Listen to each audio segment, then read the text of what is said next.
Assalamualaikum warahmatullahi wabarakatuh. Perkenalkan, nama saya Akidah Masito Aulia dari kelas PGMIA. Baik, kali ini saya akan menjelaskan tugas yang telah saya kerjakan, yaitu terkait review jurnal. Tugas ini dibuat untuk memenuhi mata kuliah Metodologi Penelitian Pendidikan Kualitatif. Baiklah, langsung saja. Dalam mereview jurnal terdapat beberapa komponen yang harus diperhatikan, yang harus dicantumkan.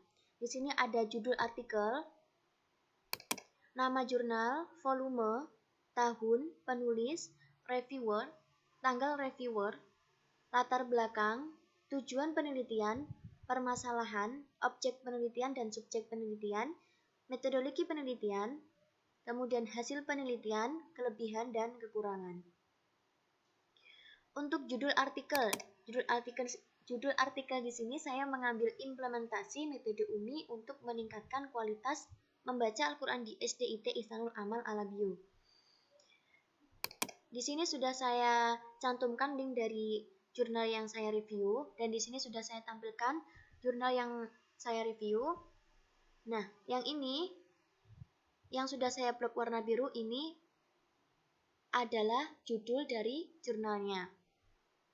Kemudian untuk nama jurnalnya yaitu Jurnal Ilmiah Al-Madrasah. Bisa kita lihat pada bagian bawah. Nah, di sini yang sudah saya blok warna ungu, ini adalah nama jurnalnya. Kemudian untuk volume 2, nomor 2. Untuk tahunnya 2018. Kemudian untuk penulisnya di sini yaitu Ahmad Rifai. Beliau adalah dosen STIQ Amuntai, Kalimantan Selatan, Indonesia. Untuk penulis bisa kita lihat pada bagian atas bawah judul. Kemudian untuk reviewer di sini adalah saya sendiri, yaitu seorang yang mereview jurnal. Saya sendiri yaitu Akidah Masito Aulia. Kemudian untuk tanggal reviewer saya mereview jurnal ini pada tanggal 8 Oktober 2020. Selanjutnya, untuk latar belakang dari jurnal yang saya review ini yaitu pembelajaran Al-Quran yang optimal akan melahirkan generasi Qurani yang mampu memakmurkan bumi dengan Al-Quran dan menyelamatkan peradaban dunia di masa mendatang. Syarat untuk memunculkan generasi Qurani adalah dengan bacaan yang baik dan benar sesuai dengan kaidah yang telah ditentukan. Karena begitu pentingnya pembelajaran Al-Quran, Rasulullah SAW menganjurkan pembelajaran membaca Al-Quran dimulai sejak masa kanak-kanak, karena pada masa itu terkandung potensi belajar yang sangat kuat dan besar. Nah, latar belakang di sini saya mengambil latar belakang di sini dari bagian pendahuluan. Nah, bagian pendahuluan di bagian yang saya blok warna kuning ini. Ini merupakan latar belakang dari jurnal yang saya review. Kemudian selanjutnya ada tujuan penelitian. Tujuan penelitian dari jurnal yang saya review yaitu untuk menganalisis, memahami, dan mendeskripsikan tentang metode UMI yang dikembangkan di SDIT Ihsanul Amal. Ada dua poin tujuan penelitiannya, yaitu yang pertama untuk mengimplementasi metode UMI di SDIT Ihsanul Amal Alabio. Yang kedua untuk mengetahui kualitas bacaan Al-Quran setelah diterapkan metode UMI. Untuk tujuan penelitian ini saya ambil dari bagian abstrak. Nah, di sini yang sudah saya blok warna kuning ini adalah tujuan dari penelitiannya. Kemudian untuk permasalahan dari jurnal yang saya ambil di sini yaitu kini pandangan tentang bacaan Al-Quran cukup memprihatinkan dikarenakan semakin menurunnya kecintaan dalam membaca Al-Quran.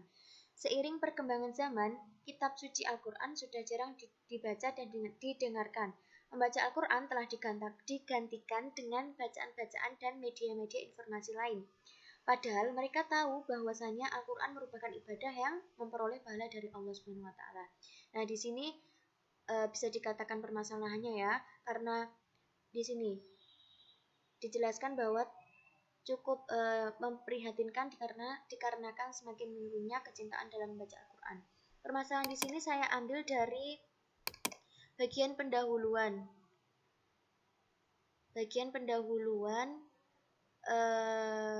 Sebentar, saya cari. Nah, di sini yang sudah saya blok warna hijau, maaf.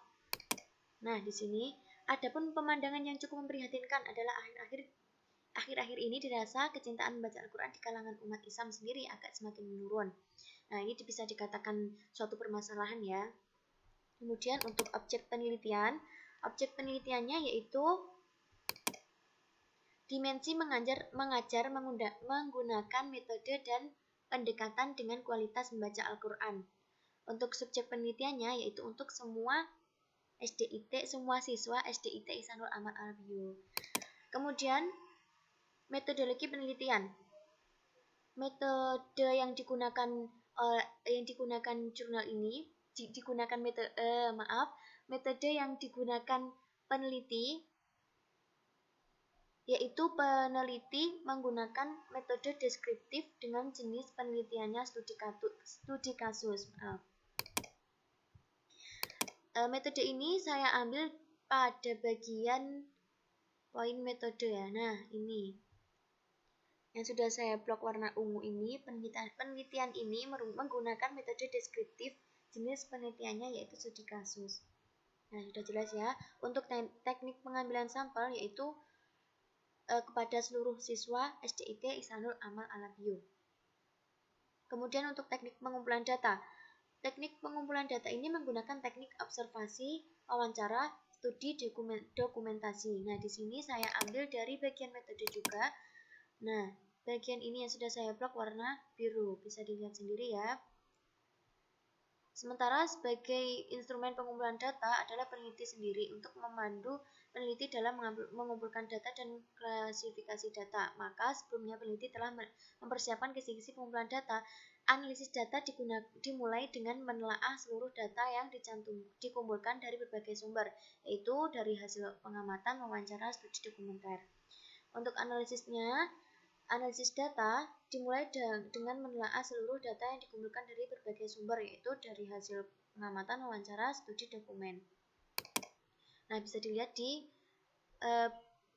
bagian yang saya blok warna biru ini. Kemudian untuk hasil penelitian dari jurnal yang saya review, yaitu hasil yang diperoleh menunjukkan bahwa keterkaitan metode UMI dalam meningkatkan kualitas membaca Al-Quran di SDIT Ihsanul Amal Al-Bio membuat perubahan kemajuan kualitas membaca Al-Quran siswa dari berbagai aspek. Kualitas membaca Al-Quran setelah diterapkannya metode UMI di SDIT Ihsanul Amal Al-Bio yaitu siswa lebih tepat dalam mengenal bacaan Al-Quran sesuai dengan kaidah tajwid yang berlaku. Nah, bisa dilihat pada poin hasil peneliti. Di sini sudah saya blok warna kuning. Nah, ini bisa dikatakan sebagai hasil penelitiannya ya. Kemudian selanjutnya untuk kelebihan dan kekurangan dari jurnal yang sudah saya review ini, ada beberapa kelebihan, yaitu kelebihannya memaparkan secara jelas dan lengkap latar belakang dari permasalahan mengapa dibuatnya jurnal ini. Jadi sudah cukup lengkap dari latar belakang, sudah cukup jelas dijelaskan di latar belakang mengapa dibuatnya jurnal ini. Kemudian menyatakan referensi, sudah jelas ya bahwasanya setiap jurnal itu pasti ada referensinya. Kemudian untuk kekurangannya di sini yaitu terdapat bahasa yang tidak baku dan tidak sesuai dengan ejaan yang baik dan benar. Dari beberapa yang saya baca, memang ada beberapa kata atau bahasa yang tidak sesuai dengan ejaan yang baik dan benar. Akan tetapi untuk keseluruhan jurnal ini sudah menurut saya sudah bagus. Baik, mungkin itu saja yang dapat saya sampaikan dari review jurnal saya. Mungkin ada kesalahan, saya mohon maaf. Wabillahi taufiq wal hidayah, wabillahi wal inayah. Wassalamualaikum warahmatullahi wabarakatuh.